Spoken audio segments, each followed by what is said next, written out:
Yes.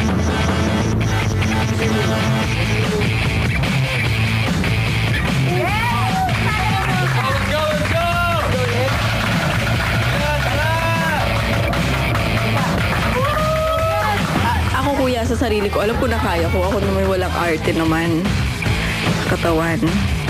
Alam kong kaya ko, nasa isip ko na kung mananalo ako ito. Chika lang. Go!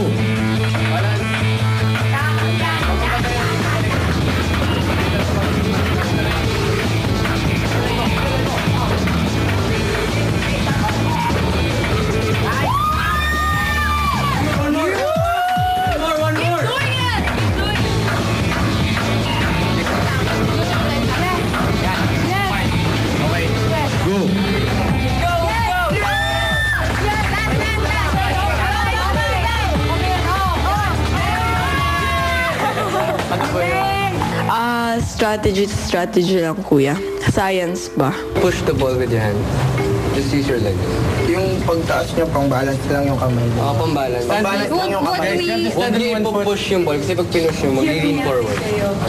Ang susunod na maglalaban, Trisha. Scott. Kaiser.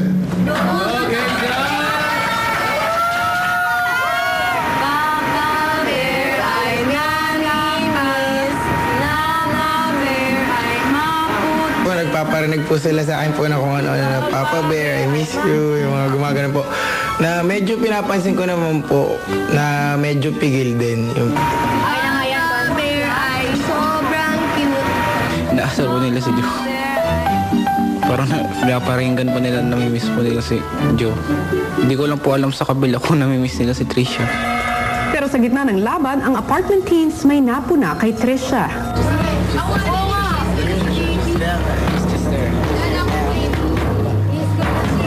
Go!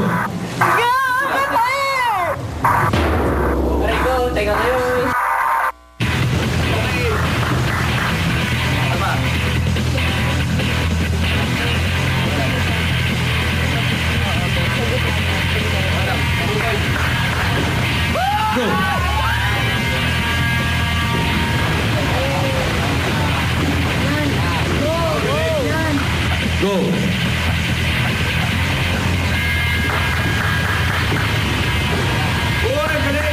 kahit naunahan na po namin sila ng 3-0, parang hindi agad sila sad face. Yung Yung ganun. spirits po nila. Opo, andun pa rin. Mula sa Team Villa, ikaw, Angelo. Ivan.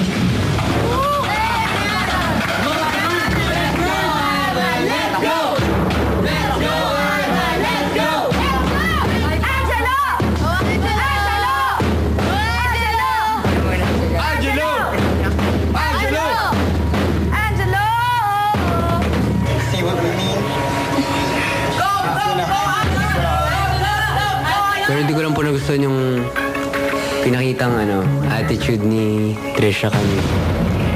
Kaya parang improper po kasi. Parang disrespectful for our part kasi. Go!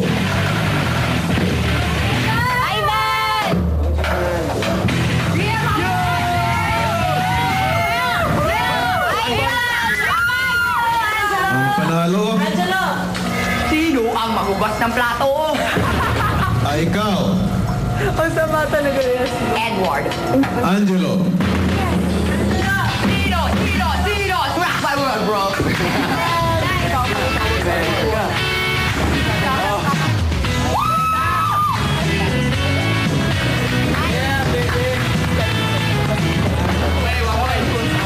Para sa unang Intramural Games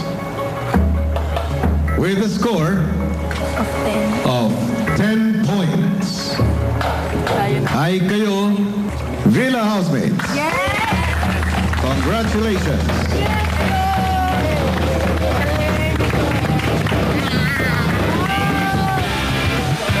Ang apartment teens nakalimutan na ang pagkatalo pero di naman nawala sa usapan nila ang mga napansin nila kay Trisha. Hindi ba kumakanta nga siya para yung mga girls sa kanya?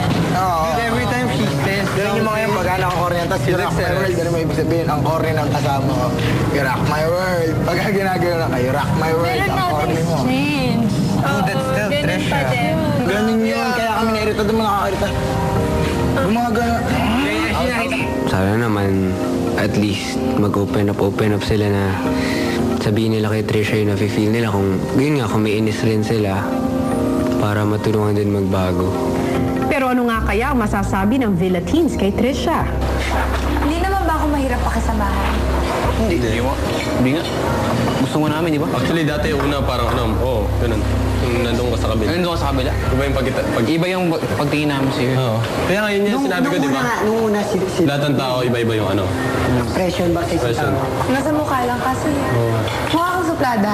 Oo. Dati. Pero ngayon, mabait ka naman. Wala naman po kaming yung masamang comment po sa kanya.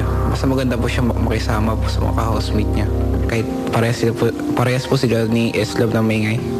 Ate Shay, okay naman ba ugali ko sa inyo? Okay lang po ba ugali ko? Siyempre kuya, di ba kung kahit naman ako, kahit kayo naman, ano sasabihin niyo? Okay naman. Oo, okay lang. O, di yung problema yun kuya, hindi ko na papansinin ng gaano. Hindi na lang din ako magsalita. Ganun. Ayun, pag hindi niyo gusto, sabihin niyo lang. Hindi, yun lang. Pag hindi niyo gusto, sabihin niyo lang. Para nababago ko. Nagulat kayo kahapon pag yung pumasok ako. Oo, nagulat ako. Si Maldita nandito. Ako, tahimik lang ako eh. Tsaka nung parang... Pero siya talaga nagde-depend sa'yo. Di ba ako tinatawanan lang kita? No? Lagi lang ako, hindi. Dinidepend ko lang kasi hindi pa natin nakakasama. Ano naman? Di ba pag narinig ko, Alma, tinatawag ko crush kita, parang ganun. Kasi aminin ko crush kita. Nung una pa lang. Sure. Ito to. Dumadamog. Hindi naman ako bibiro. Ever din niya po ako magustuhan. Ayos lang po yun. At least nasabi ko lang po na crush ko po siya. Huwag ka may lang sa akin, ha? Hindi. Baka may lang ka sa akin. Oo eh. Ano ba? Sanay na ako. Pare, chance. Hindi. Ito tatanda mo. Kapag feeling ha. Feeling. Joke lang. Hindi, joke. Binibiro nga yun. Sarap sabihin sa buong mundo, no? Mga sinabi niya sa'yo. Sino siya? Pingy. Siya yung pinakasama ko. Naranasan natin.